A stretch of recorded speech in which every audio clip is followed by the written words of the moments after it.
नींबू का जूस लेकर उसको सर पर लगाएं। चाहे तो नींबू के छिलके को सर की जिल्द पर मसाज करें। 15 से 20 मिनट के लिए सर पर लगा रहने दें, फिर सर धो लें। अगर आपको पिंपल का मसला हो तो कुछ दिन चिकनाई वाली चीज़ें ना खाएं और पानी ज़्यादा से ज़्यादा पिएं और बेसन में हल्दी, नींबू और दूध मिलाकर चेहरे पर लगाएं। दही में अनार के छिलकों का पाउडर मिक्स करके खाने से कमज़ोरी दूर हो जाती है। झुर्रियाँ और छाइयाँ दूर करने के लिए एक टमाटर को काटकर उसके एक टुकड़े पर शहद डालकर चेहरे की मसाज करें, जिल्द जवान हो जाएगी। सुबह को दही खाने से याददाश्त तेज़ होती है। ठंडी मलाई का इस्तेमाल चेहरे को दाग धब्बों से महफूज रखता है।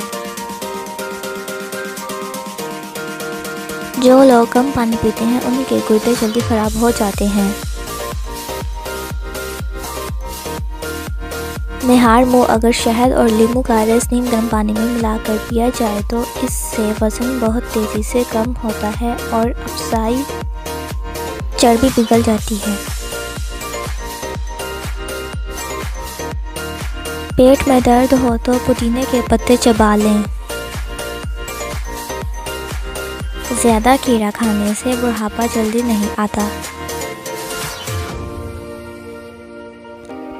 अनार खाने से चेहरे का रंग सुर्ख और सफ़ेद हो जाता है।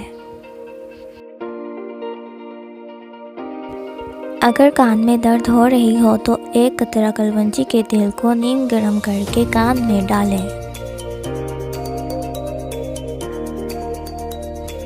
जोड़ों का दर्द दूर करने के लिए नीम के पत्तों के तेल की मालिश करें। भुनी हुई मकई खाने से जिस्मानी थकावट खत्म हो जाती है। चाय पीने से जोड़ों के दर्द में इजाफा होता है। खीरा और नींबू का रस मिक्स करके चेहरे पर लगाने से झुर्रियाँ नहीं पड़ती और चेहरा निखर जाता है।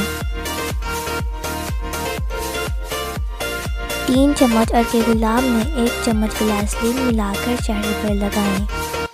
ये बारीक लकीरों और झुर्रियों को कम करने में मदद करता है।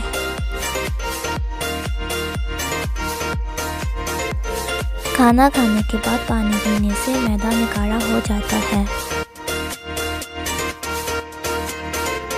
बकरी के दूध के साथ बादाम खाने से याददाश्त बढ़ती है।